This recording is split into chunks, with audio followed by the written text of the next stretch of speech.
నమస్తే, welcome to 1 TV news. ముందుగా బులెటిన్లో హెడ్లైన్ చూద్దాం.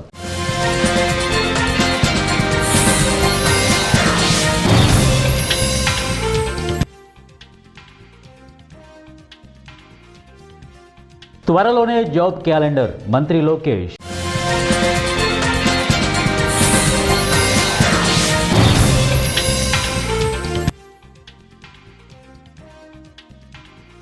నేడే తల్లుల వనప్రవేశం, ముగియనున్న మహాజాతర.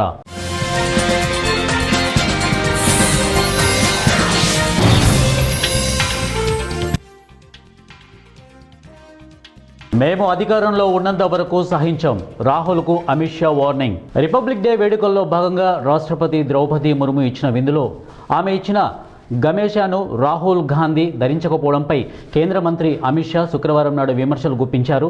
రాహుల్ గాంధీ ఏం చేయాలనుకుంటే అది చేయవచ్చునని, అయితే బీజేపీ అధికారంలో ఉన్నంత వరకు ఆయనను ఈశాన్య రాష్ట్రాల సంస్కృతిని అగౌరవపరిచేందుకు అనుమతించమని అన్నారు.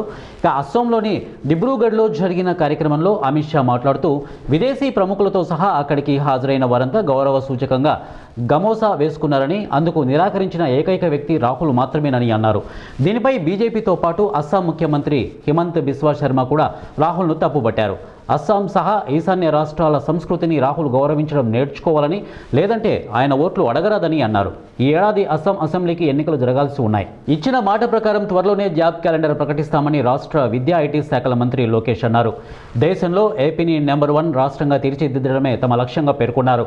కూటమి ప్రభుత్వం ఏర్పడ్డాక ఇప్పటి వరకు రాష్ట్రానికి 755 కంపెనీలు వచ్చాయని అన్నారు. 4 లక్షల ఉద్యోగాలు లభించాయని తెలిపారు. 5 ఏళ్లలో 20 లక్షల ఉద్యోగాలు ఇవ్వడం తమ లక్ష్యమని గుర్తు చేశారు. కాకినాడ జేఎన్టీయూలో మంత్రి శుక్రవారం హలో లోకేష్ పేరుతో విద్యార్థులతో ముఖాముఖి మాట్లాడారు. ఆంధ్రప్రదేశ్ను నెంబర్ 1 రాష్ట్రం చేసే క్రమంలో విద్యార్థులందరూ అందులో భాగస్వాములు అయ్యేలా కృషి చేస్తామని తెలిపారు. నైపుణ్యం ఉంటేనే పరిశ్రమలో ఉపాధి అవకాశాలు లభిస్తాయని అన్నారు.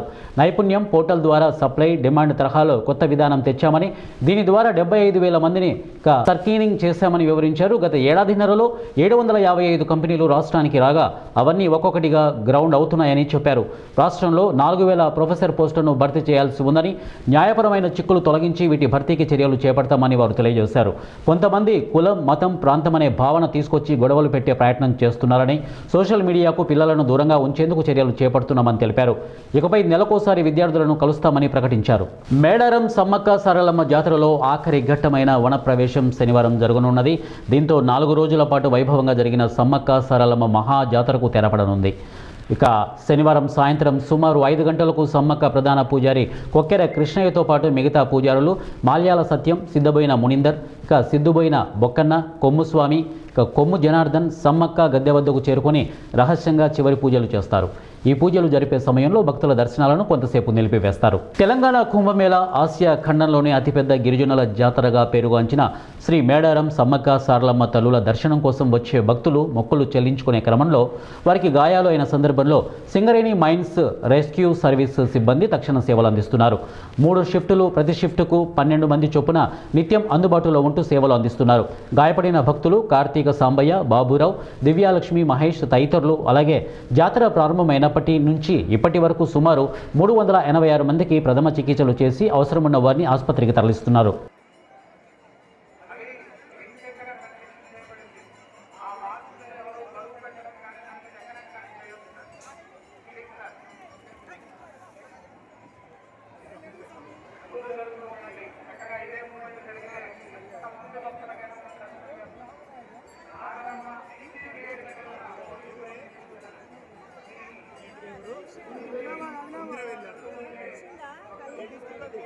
తెలంగాణ కుంభమేళా ఆసియా ఖండంలోని అతిపెద్ద గిరిజనుల జాతరగా పేరుగాంచిన శ్రీ మేడారం సమ్మక్క సారలమ్మ వచ్చే భక్తులకు ట్రాఫిక్తో ఇబ్బందులు పడుతున్నారు. నేటితో మేడారం మహాజాతర ముగియనున్న సందర్భంగా తిరుగు ప్రయాణికులు మరియు మేడారానికి వెళ్లి ప్రయాణికులు, భక్తులు ట్రాఫిక్ జామ్ అవస్థలు పడుతున్నారు. మేడారం నుండి తాడ్బాయి వరకు సుమారు 17 కిలోమీటర్ల వరకు ట్రాఫిక్ జామ్ నెలకొంది. ట్రాఫిక్ పోలీసులపైన మరియు మంత్రులు, ఎమ్మెల్యేలు ఏం చేస్తున్నారు అంటూ భక్తులు, ప్రయాణికులు ఆవేదన వ్యక్తం చేస్తున్నారు.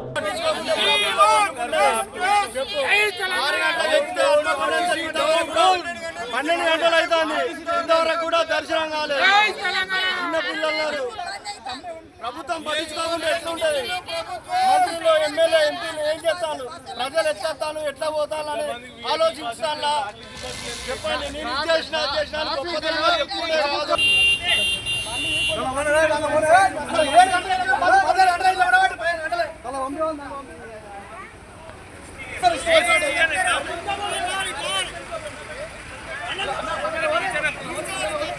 చెప్పు కిందిగా ఉండాలి, చెప్పేలా పోవద్దు. హైదరాబాద్లో విషాద ఘటన చోటు చేసుకుంది. రైలు కింద పడి ఒకే కుటుంబానికి చెందిన ముగ్గురు ఆత్మహత్యకు పాల్పడ్డారు. చెర్లపల్లి ఘటకేసర్ రైల్వే స్టేషన్ మధ్య తెల్లవారుజామున 2 గంటల 30 నిమిషాల సమయానికి రైల్వే ట్రాక్పై మృతదేహాలను చూసి వాకీటాకీ ద్వారా గూడ్స్ రైల్లో కో పైలట్ సమాచారం ఇచ్చారు. ఇక పోలీసులు ఘటనా స్థలానికి చేరుకొని మృతులు బోడుపల్ ప్రాంతానికి చెందిన పిన్నింటి విజయశాంతి, విశాల్ రెడ్డి, చేతనారెడ్డిలుగా గుర్తించారు. ఈ ఘటనపై కేసు నమోదు చేసి దర్యాప్తు చేపట్టారు.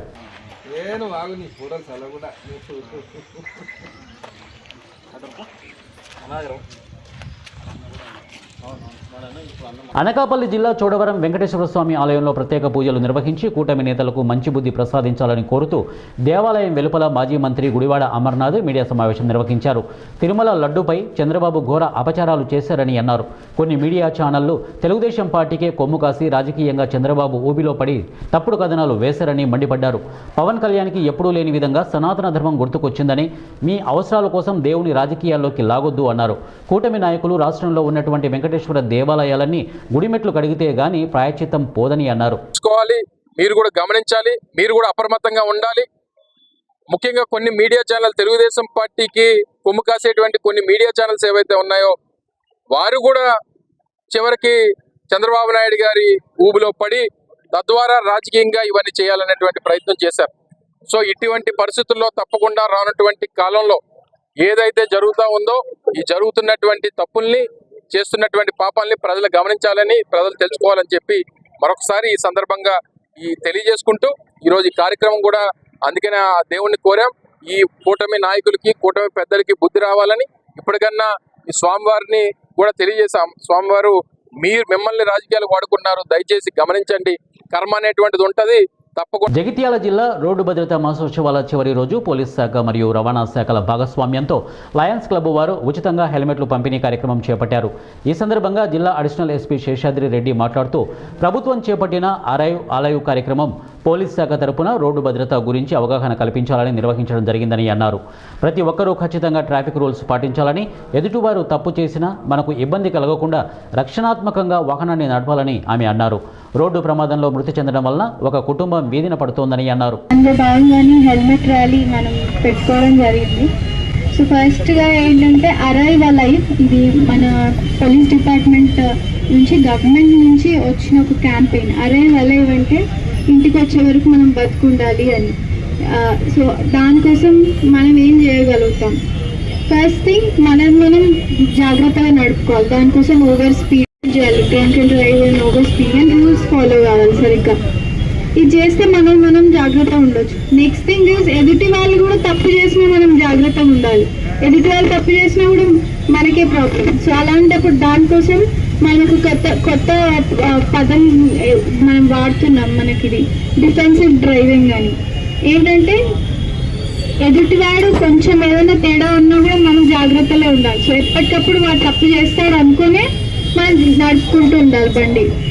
వాళ్ళు కరెక్ట్ ఉంటారు అనుకుంటే మనం ఏం చేయలేము. వాడు తప్పు చేస్తాడు అనుకుని మనం జాగ్రత్తలో ఉండి నడిపించాలి. సో ఆ కాన్షియస్నెస్ ఉండాలి రోడ్డు మీద నడిపేటప్పుడు. ఎన్ఫోర్స్మెంట్ కానీ, ఎడ్యుకేట్ చేయడం కానీ, నీ వైపు నుంచి వాలంటరీగా ఇవి తప్పులు అని మీరు తెలుసుకొని జాగ్రత్తగా ఉండాలి ప్రతి టైం అనేది నేను ఎక్స్పెక్ట్ చేస్తున్నా. ఈ మాసోత్సవాలు ఇవన్నీ అవుతూనే ఉంటాయి. బట్ విత్ ప్రతి మాసోత్సవంతో కనీసం కొన్ని డెత్స్ అయినా మనం కంట్రోల్ చేయగలిగితే ముందు ఈ రోడ్. పింఛన్దారులు సంతోషంగా ఉండాలనే ఒకరోజు ముందుగా ఇంటి వద్దే పింఛన్లు పంపిణీ చేస్తున్నామని మార్కాపురం జిల్లా ఎర్రగొండపాలెం టీడీపీ ఇన్ఛార్జి గూడూరి ఎలక్షన్ బాబు అన్నారు.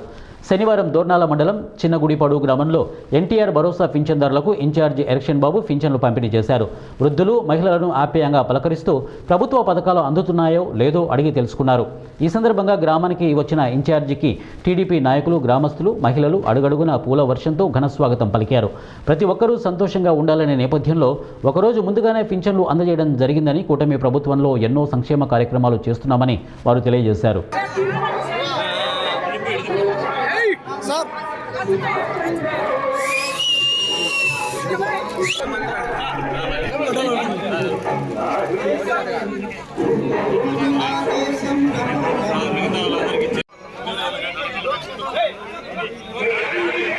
పదేళ్ల కాలంలో బీఆర్ఎస్ ప్రభుత్వం ప్రజా సంక్షేమం కోసం తీసుకువచ్చిన పథకాలే మమ్మల్ని గెలిపిస్తాయని ఖమ్మం జిల్లా కల్లూరు మున్సిపాలిటీ 1వ వార్డు కౌన్సిలర్ కర్నాటి నాగమణి అభ్యర్థించారు. కప్పలబందం గ్రామంలో 1వ వార్డు నందు డ్రైనేజీ సమస్య బాగా ఉందని, డ్రింకింగ్ వాటర్, మౌలిక వసతులపై దృష్టి కేంద్రీకరించడం జరుగుతోందని తెలిపారు. గ్రామ పెద్దలు, పార్టీ అధిష్టానం నిర్ణయంతో తన భర్త అయ్యప్పరెడ్డి సహాయ సహకారంతో ఎన్నికల్లో పోటీ చేయడం జరుగుతుందని వారన్నారు. బీఆర్ఎస్ పార్టీ నాయకులకు మరియు మా లోకల్గా బీఆర్ఎస్ కార్యకర్తలకు ఈ అవకాశం ఇచ్చి మమ్మల్ని ఘన విజయంగా ఎన్నికల్లో విజయపదంపై నడిపించవలసిందిగా కోరుచున్నాము. మేము ఈ ఎన్నికల్లో గెలిచినట్టయితే మా ఊర్లో ముందుగా 1వ వార్డు డ్రైనేజీ వ్యవస్థ బాగలేదు. మేము గవర్నమెంట్ దృష్టికి ఈ డ్రైనేజీ వ్యవస్థ గురించి పోరాడి. అందరికీ నమస్కారం. నా పేరు కర్నాటి నాగమణి. నా భర్త పేరు కర్నాటి అయ్యప్పరెడ్డి. నేను కల్లూరు మున్సిపాలిటీ బీఆర్ఎస్ తరపున 1వ వార్డుకి నిలబడ్డా. మన గుర్తు కారు గుర్తు కావున అందరూ కారు గుర్తుకి ఓటేసి నన్ను గెలిపించవలసిందిగా కోరుకుంటున్నా. ప్రజలకు, ప్రభుత్వానికి మధ్య వారధిగా ఉంటూ ప్రజాపక్షం వహిస్తున్న వన్ టీవీ మీడియా దినదినాభివృద్ధి చెందాలని కర్నూలు నగర మేయర్ బీవై రామయ్య ఆకాంక్షించారు. శనివారం మేయర్ క్యాంపు కార్యాలయంలో వన్ టీవీ 2026 వార్షిక డైరీలను మేయర్ బీవై రామయ్య ఆవిష్కరించారు. అనంతరం ఆయన మాట్లాడుతూ వన్ టీవీ అధినేత డాక్టర్ షేక్ మెహబూబ్ బాషా ఆధ్వర్యంలోని మన తెలుగు టీవీ మీడియా, ఆంధ్ర అక్షర దినపత్రికలు కూడా ఉభయ తెలుగు రాష్ట్రాల్లో ఆదరణ పొందుతూ ప్రజా సమస్యలను వెలికి తీయడంలో ప్రధాన పాత్ర పోషిస్తున్నాయని పేర్కొన్నారు. మీడియా పరంగా రాజీలేని పోరాటం చేస్తున్న డాక్టర్ షేక్ మెహబూబ్ బాషా నిత్యం ప్రజల పక్షం వహిస్తూ తనదైన శైలిలో ఉభయ తెలుగు రాష్ట్రాల ప్రజల మన్ననలను పొందుతున్నారని వారన్నారు. ఇటు ప్రజా సమస్యలను వెలుగులోకి తీసుకుని రావడం, అటు ప్రభుత్వ కార్యకలాపాలను ప్రజలకు చేరవేయడంలో వన్ టీవీ మీడియా ముందంజలో ఉందన్నారు. భవిష్యత్తులో తనకు మిత్రుడైన మీడియా అధిపతి డాక్టర్ షేక్ మెహబూబ్ బాషా ఆధ్వర్యంలోని వన్ టీవీ, మన తెలుగు టీవీ, ఆంధ్ర అక్షర మరింత అభివృద్ధి పదంలో పయనించాలని మేయర్ బీవై రామయ్య కోరారు. ఈ కార్యక్రమంలో బీవై రామయ్యతో పాటు ఆయన సిబ్బంది, వన్ టీవీ సిబ్బంది మరియు అందరూ తదితరులు పాల్గొన్నారు. ఈ రోజున వన్ టీవీ, మన తెలుగు టీవీ, అక్షర పేపర్కు సంబంధించినటువంటి యాజమాన్యం ఎవరైతే ఉన్నారో ఓనరు, దీనికి సంబంధించిన ఓనరు బాషా గారు మాకు కావాల్సిన మంచి మిత్రుడు. సో వీటన్నిటి తరపున ఇవాళ డైరీని ఓపెన్ చేయటం జరిగింది, న్యూ ఇయర్ డైరీని. సో చాలా సంతోషకరమైనటువంటి విషయం. దినదినాభివృద్ధిగా మా మిత్రుడు దినదినాభివృద్ధిగా మీడియా దీంట్లో అంటే ఎప్పటికప్పుడు ప్రజలకు సంబంధించినటువంటి విషయాలైతేమి, గవర్నమెంట్కు సంబంధించినటువంటి విషయాలు ప్రజలకు చేరువేసే విషయంలో ఇటు కానీ అటు కానీ ఎప్పటికప్పుడు కొత్తదనంతో ప్రజలకు చేరువవుతున్నటువంటి ఈ వన్ టీవీ, మన తెలుగు టీవీ, అక్షర పేపర్ను అన్నిటిని కూడా అభినందిస్తూ అవి ఇంకా అభివృద్ధి చెందాలని మనస్ఫూర్తిగా కోరుకుంటున్నాను. Thank you. బులెటిన్ ముగించే ముందు హెడ్లైన్స్ మరొకసారి.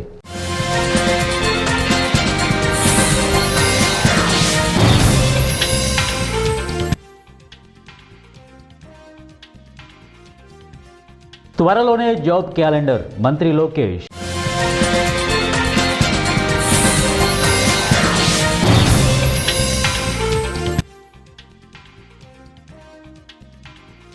నేడే తల్లుల వన ప్రవేశం, ముగియనున్న మహాజాతర.